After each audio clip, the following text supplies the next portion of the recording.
저는 오늘 읽어드린 민수기 11장 4절에서 9절까지 말씀을 가지고 의식의 변화, 이와 같은 제목으로 하나님의 말씀을 증거합니다. 저희 교회가 이 지역에 처음 자리를 잡고 세워질 때 많은 성도분들이 이곳에 오셔서 또 지나가시다 보시면서 저에게 다양한 이야기를 해주셨습니다. 어떤 분들이 이렇게 이야기하십니다. 목사님 정말 좋은 위치에 자리가 잡혀서 오갈 때마다 눈에 잘 띄고 교회 위치가 참 좋습니다. 이렇게 말씀하시는 분들도 있었고, 또 어떤 분들은 목사님 큰 길에 있어가지고 시끄럽지 않겠습니까? 이렇게 말씀하시는 분들도 있었습니다. 여러분 보십시오. 똑같은 상황을 보고 전혀 다른 생각과 판단을 가지고 있는 거죠. 사람들은 각각의 생각과 각각의 의식이 있습니다. 그래서 자기가 생각한 대로 판단하고 결정하는 것이죠. 그런데 문제는 사소한 일에 대해서는 우리가 가지는 의식이나 생각이 그 일의 중요성에 따라 큰 영향을 미치지 않지만, 정말 중요한 일을 결정하고 선택할 때 우리가 가지는 의식이나 생각이 우리의 삶에 커다란 영향을 미친다는 것입니다. 오늘 본문에 나오는 이스라엘 백성들이 그러합니다. 하나님께서 그들에게 만나라고 하는 최고의 선물을 주셨습니다. 여러분, 아침마다 눈을 뜨면 하늘에서 만나가 내리고 그것을 먹고 설거지할 필요도 없습니다. 그리고 그 안에는 온갖 영양분이 다 있었습니다.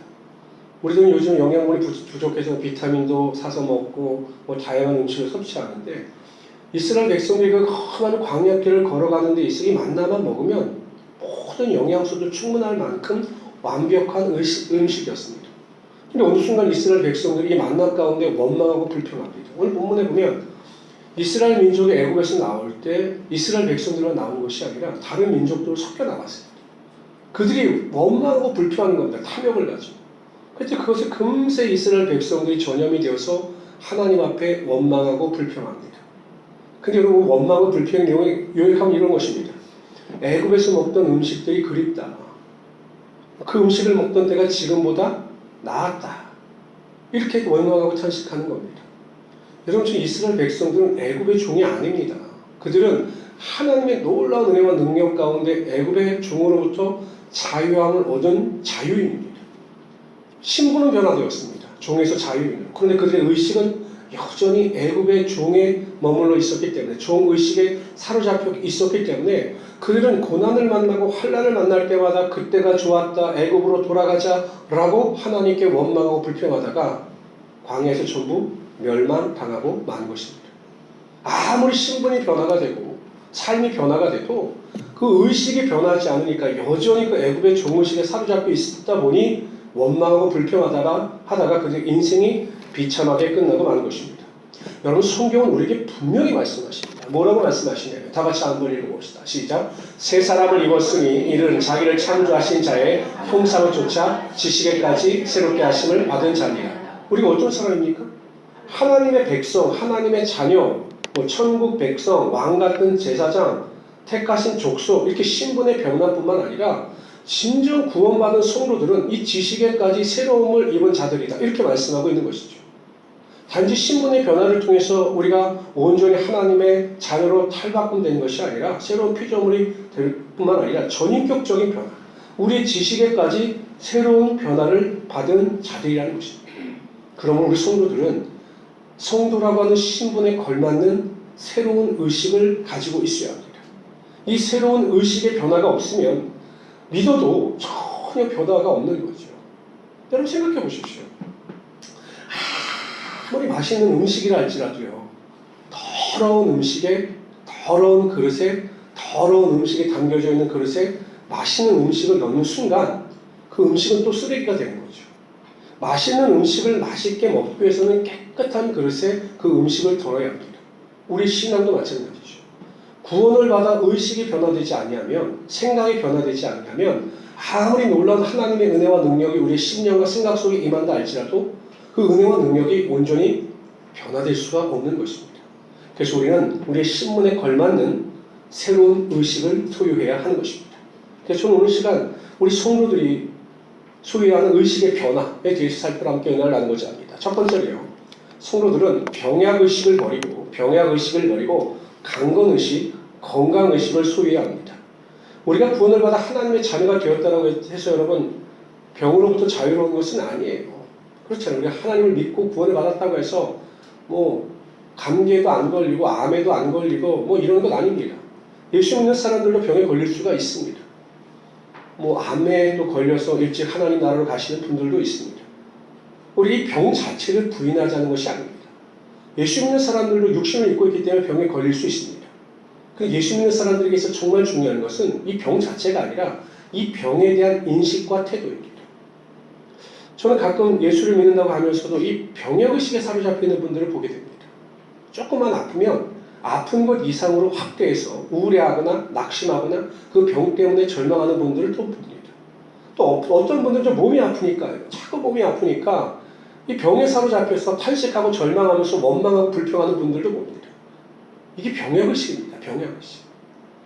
여러분, 우리가 요즘에 의학이 발달하면서 많은 분들이 연구를 통해서 밝혀내는 것 중에 하나가 이 병은, 육체의 병은 오히려 이 정신으로부터, 마음으로부터 비롯된다는 결론이 많이 나옵니다.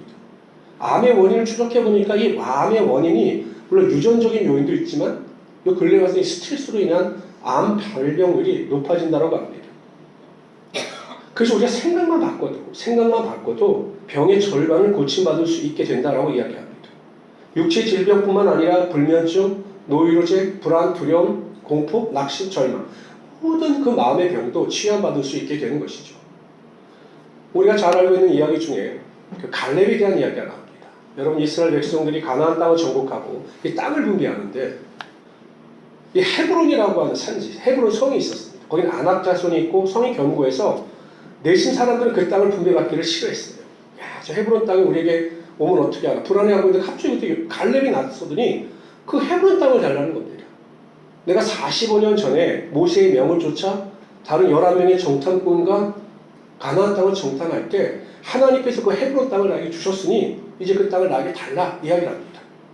주변에서 듣고 있던 다른 지파들이 꿀꺽했습니다. 야, 정말 저 게를 것 같은 저 헤브론 땅을 우리에게 오면 참 고민스러웠었는데 갈렙이 달라고 하니 참 안심이구나 이렇게 생각을 했어요. 그런데 그때 갈렙이 여호수아에게 뭐라고 이야기를 하냐면 이렇게 이야기합니다. 다 같이 읽어봅시다. 시작. 이제 보소서 여호와께서 이 말씀을 모세에게 이르신 때부터 이스라엘 광야에 행한 이 45년 동안을 여호와께서 말씀하신 대로 나를 생존케 하였나이다. 오늘날 내가 몇 세예요? 80. 지금도 85세면 여러분 노령입니다. 노령. 우리 시대예요. 그런데 뭐라고 이야기합니까? 시작. 모세가 나를 오늘날 오히려 강건하니 나의 힘이 그때나 이제나 일반이라 싸움이나 출입에 감당할 수 있사온즉. 85세 노인인데 뭐라고 이야기하냐면 나는 85세의 노인이 아니라 40대 가나안 땅을 정탐할 때와 똑같은 강건함을 가지고 있다.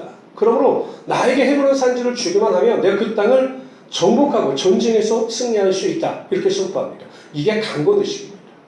여러분 85세는요 아프지 않은 분들이 없지 않습니까? 저도 참 외람된 말씀이니까 40 넘어가면서 또 온몸이 아프기 시작했는데 85세면 여러분 정말 연로하신 분들입니다. 연로한 나이입니다. 그런데 이 갈렙은 뭐라고 이야기하냐면 나이는 85세지만 내 몸이 40세와 같이 강건하다. 이렇게 선포합니다.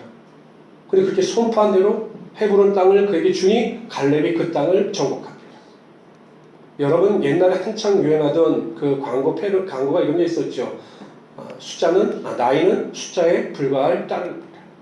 그러니까 우리가 어떤 의식, 강건의식을 가지고 있지 않느냐에 따라 우리의 삶에 하나님의 능력이 나타나느냐 나타나지 않느냐가 결정되어지는 것입니다. 예수님께서 육신을 입고 이 땅에 오셨을 때요. 예수님의 사역의 핵심이 세 가지였습니다. 세 가지. 예수님께서 다양한 사역을 행하셨는데 그 사역을 압축해보면 세 가지였습니다. 마태복음 4장 23절이 정확하게 말씀하십니다. 읽어봅시다. 시작. 예수께서 온 갈릴리에 두루 다니사 저희 회당에서 가르치시며 천국 복음을 전파하시며 백성 중에 모든 병과 모든 악한 것을 고치시니 가르치셨어요. 천국 복음을 전파하셨어요. 설교하신 겁니다. 그리고 병과 모든 약한 것을 고치신 겁니다. 힐링하신 거죠. 그러니까 예수님의 사역 중에서 가장 관심 있는 사역이 무엇이냐면 병 고치는 사역이었어요. 그래서 많은 자들이 예수님 앞에 나와 믿음으로 구할 때 예수님께서는 모든 자의 병을 다 고쳐주신 것입니다. 그러므로 여러분 우리가 병에 대해서 약해질 필요가 없습니다. 병 자체는 부인할 수 없지만 우리가 병에 대해서 병의 의식을 가지고 낙심하거나 절망할 필요가 없다는 것입니다. 예수님께서 뭐라고 말씀하셨습니까? 병든 사람의 손을 얹은즉 나으리라. 라고 말씀하셨기 때문에 우리의 삶에 다가오는 여러 가지 병에 대해서 낙심하고 우려할 필요가 없고 우리가 믿음으로 손 얹고 기도할 때마다 치료의 능력이 강물처럼 흐르게 되어 있는 것입니다. 우리 교회 특징 중에 하나가 여러분 이 신유의 기도 시간이 있지 않습니까? 신유의 기도. 제가 아픈 곳에 손을 얹고 기도하십시오 라고 하면 기도하는 시간이 있습니다. 저는 이게 굉장히 중요한 시간이라고 생각합니다. 왜냐하면 예수님의 사역이 병고침의 사역이었기 때문에 이 시대에도 믿음으로 구하면 반드시 나올 수 있다라고 하는 믿음을 가지고 제가 기도하는 것이죠. 근데 더 놀라운 사실은 그 시간을 통해서 자신의 병이 고침받았다라고 간증하는 분들이 굉장히 많습니다. 예수님은 하나님은 어제나 오늘이나 동일하신 분이시죠.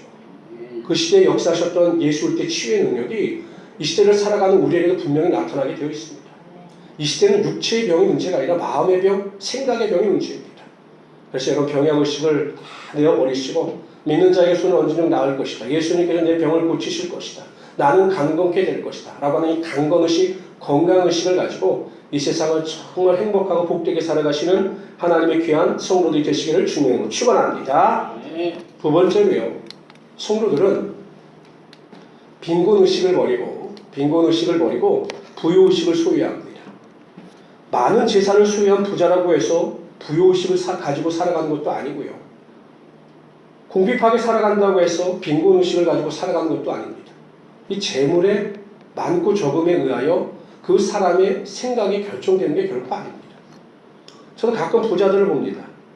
좋은 집에 살고 좋은 차를 몰고 다니는 분들을 보는데 그들의 입에서 끊이지 않고 나오는 말이 못 살겠다, 힘들다, 죽겠다, 경제가 어렵다라는 이야기입니다.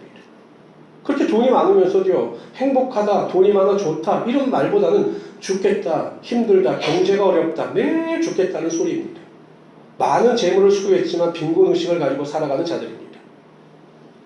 이번 주 한 일간지에 신문한 기사인데 제가 기사를 읽다가 참 감동을 받았습니다. 인천에 가면 만석동이라고 하는 데가 있어요. 만석동. 인천에서 좀 낙후된 지역입니다. 근데 그 만석동에 가면 내일을 여는 집이라고 하는 사회복지단체가 있어요. 거기서 매일 어르신들 70에서 80세, 7, 80대 어르신들이 모여서 볼펜을 조립하십니다. 여러분 혹시 볼펜 조립해 보셨습니까? 그럼 여러분들 아직 먹고 살만 하신 겁니다.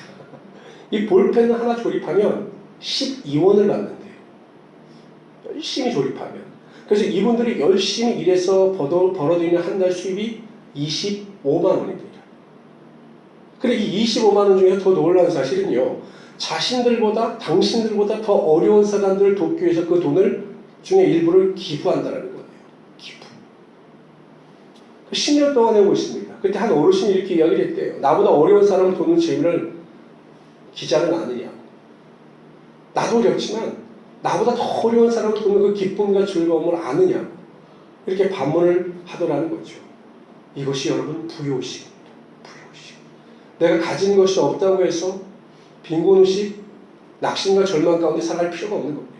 근데 여러분 생각해 보십시오. 우리 성도들은 어떤 사람들입니까? 아무것도 가진 것이 없는데 하나님께서 여러분들 향해서 너는 내 자녀니 무조건 부요의식을 가져라 이렇게 강요하시는 건 아닙니다. 아무것도 가진 것이 없으니 생각이라도 좀 그렇게 좀 가져라 이렇게 말씀하시는 것이 아닙니다. 우리 성도들은요, 보이는 유용의 자산이 아니라 보이지 않는 무용의 자산을 엄청나게 소유한 자들이기 때문에 우리가 당연히 부요의식을 가지고 살아가야 한다는 것입니다. 그래서 사도 바울은 고린도 후서에서 성도들에게 이렇게 이야기합니다. 다 같이 읽어봅시다. 시작. 무명한 자 같으나 유명한 자여, 죽는 자 같으나 보라 우리가 살고 징계를 받는 자 같으나 죽임을 당하지 아니하고 근심하는 자 같으나 항상 기뻐하고 가난한 자 같으나 많은 사람을 부유하게 하고 우리가 아무것도 가진 것이 없는 것 같은데 사도 바울은 우리가 모든 것을 가진 자로다 이렇게 이야기를 합니다. 이 말씀을 듣는 어떤 분들은 이렇게 저에게 말씀하실 수도 있을 겁니다. 아유 목사님 저는 집 하나 가지고 있지도 않고요. 제대로 된 차도 없습니다. 근데 제가 어떻게 모든 것을 다 소유한 자입니까? 제 월급도 얼마 되지 않고요. 저는 정말 어렵게 살아갑니다. 그런데 왜 제가 모든 것을 가진 자라고 말씀하시는 것입니까? 이렇게 반문하실 분들도 있을 겁니다. 그렇죠. 인간의 눈으로 보면 가진 것이 하나도 없을 수 있어요. 어려울 수 있습니다. 그런데 왜 성경은 우리에게 모든 것을 가진 자다 이렇게 설명을 하고 있는가? 그 이유는 간단합니다.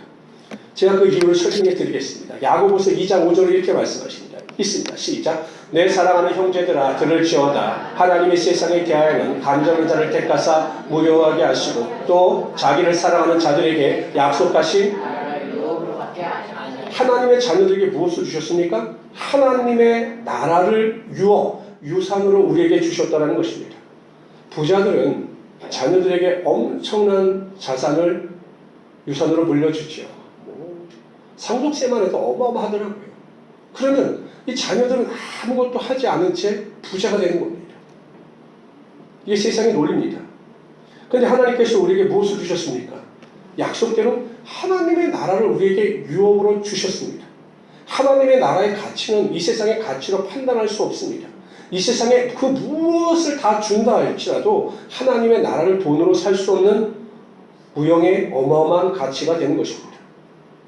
천국을 소유한 자들입니다. 우리가 천국을 유업으로 받은 자들입니다. 그렇기 때문에 우리가 모든 것을 가진 자다라고 사도 바울은 고백하고 있는 것이죠. 우리나라 이 대기업의 흥망성쇠를 보면요, 30년 동안 이 대기업의 순위가 엄청나게 바뀌었습니다. 엄청나게. 그러니까 망하지 않을 것 같은, 쇠하지 않을 것 같은 대기업들이 무수히 역사에서 사라졌습니다. 그런데 여러분 기억하십시오. 하나님의 나라는 실패하거나 하나님의 나라는 결코 사라지지 않습니다. 우리가 예수 그리스도의 십자가 보혈의 은혜와 능력으로 복음을 받아들여 하나님의 자녀가 되는 순간 하나님의 나라가 여러분의 삶의 유업으로 주어지게 되는 것이고, 그렇기 때문에 우리는 모든 것을 가진 자로다라고 고백하며 살아갈 수 있게 되는 것입니다. 저는 우리 모든 성도님들이 이런 부요식, 나는 천국을 소유한 정말 부자다, 이러한 믿음을 가지고 승리하며 살아가시는 하나님의 귀한 성도들 되시기를 주님으로 축원합니다. 세 번째로요, 성도들은 부정적인 의식을 버리고 긍정적인 의식을 가지고 살아가야 합니다. 어느 목사님이요, 자신의 교회 집사님의 경험담을 저에게 잠깐 이야기해 주셨는데요. 저는 이 경매에 대해서는 잘 모릅니다. 그런데 이 교회 집사님이 이제 경매를 하셨나 봐요. 워낙 이 시골에 살고 싶으시니까. 그래서 이 강원도 원주에서 이렇게 땅이 나왔는데 그게 3억 5천만 원짜리인데 이게 자꾸 이제 안 좋으니까 7,600만 원까지 떨어졌나 봐요. 사람들이 무수히 가서 그 땅을 본 겁니다. 그 원주에 가서. 그래서 사람들이 갔다가 포기한 이유는 그 산에, 그 땅에 어마어마한 돌산이었다는 거예요. 그러니까 사람들이 가보고 펜션이나 좀 지으려고 했다가 돌산이니까 다 포기하고 다 돌아가 버린 겁니다. 근데 교회 집사님은 그 돌산을 보고 무슨 생각을 했냐면, 그 군청이 쫓아가서 물은 거예요. 혹시 저 산에, 저 임야에 있는 땅에 있는 돌을 반출할 수 있냐고. 그랬더니 그 군청의 담당자가 이게 자연석이기 때문에 아마 될 것 같다고. 그래서 이 집사님이 그걸 경락을 받았다고 해요. 7,450만 원에. 그러니까 돌을 팔아버린 거예요. 그 반출이 되니까요. 그래서 돌을 팔아서 5천만 원을 벌고, 또 대출을 받아서 3천만 원 대출을 받아서 자기 돈 하나 들이지 않고 그 땅을 산 겁니다. 그리고 돌을 다 없애버리니 그 땅의 가치가 올라갔지. 펜션을 지을 수 있으니까 그 땅의 가치가 11억까지 올라갔다고. 그래서 그 목사님이 하시는 말이 그런 말씀을 하시더라고요. 내가 그 집사의 이야기를 들으면서, 다른 사람들은 돌을 보면서 안 되겠구나 라고 생각을 했는데, 이 집사는 그 돌을 보면서 저 돌만 해결되면 되겠구나 라는 생각을 했기 때문에 그 집사가 이익을 얻을 수 있었다. 이렇게 그 목사님이 말씀을 하시는 겁니다.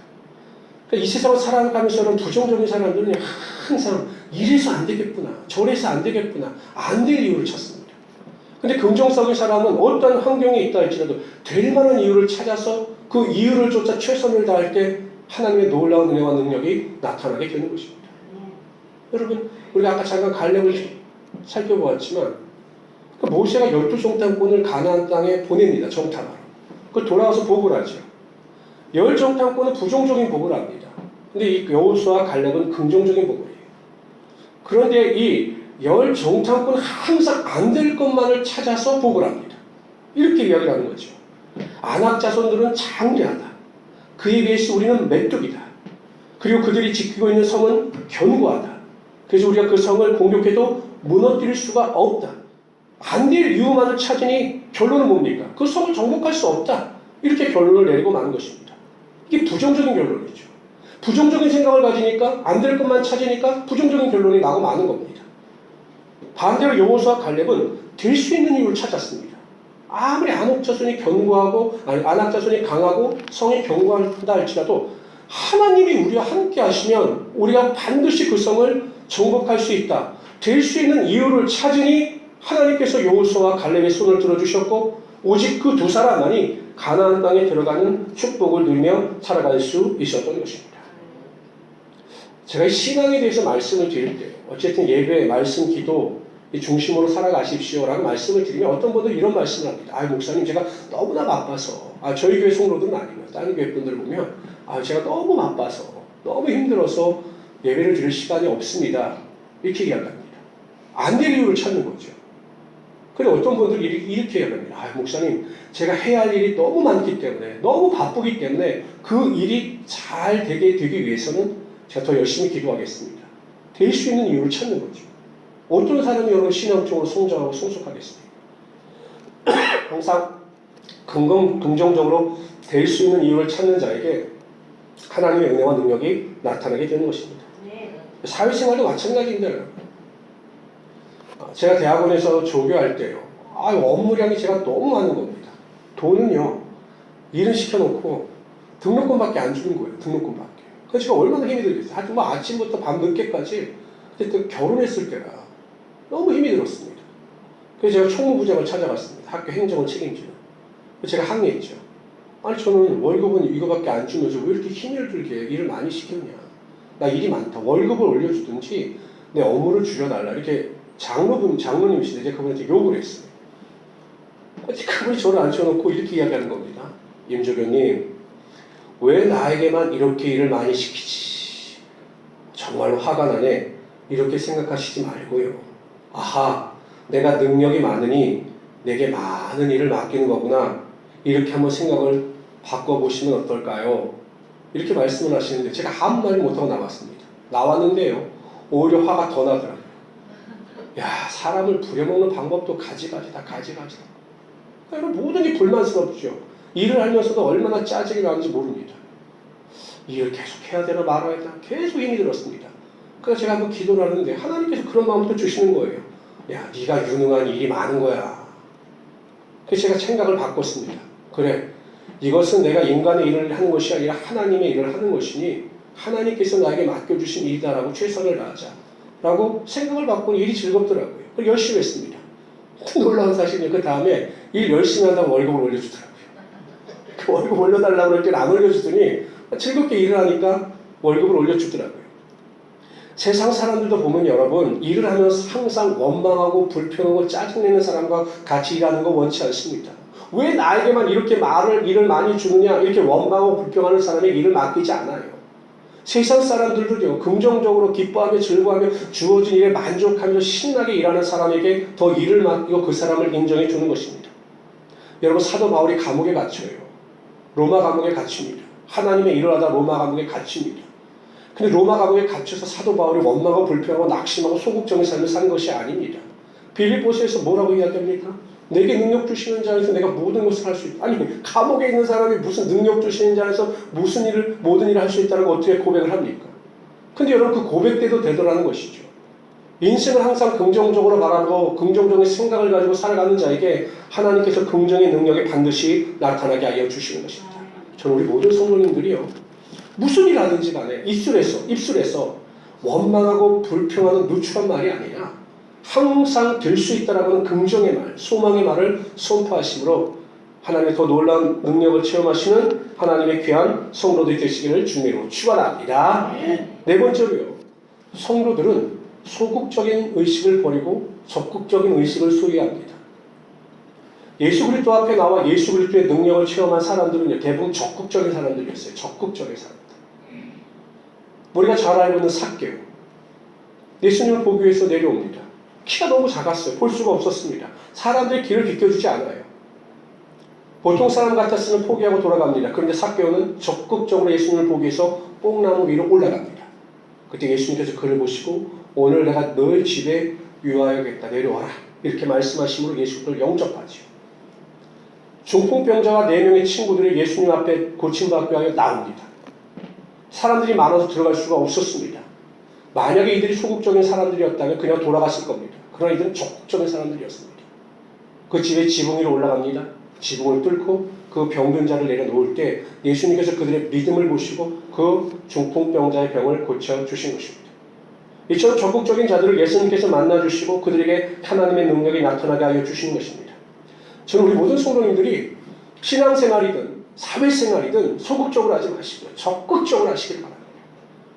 물론 성격이 좀 소극적인 분들이 있어요. 소심한 분들이 있습니다.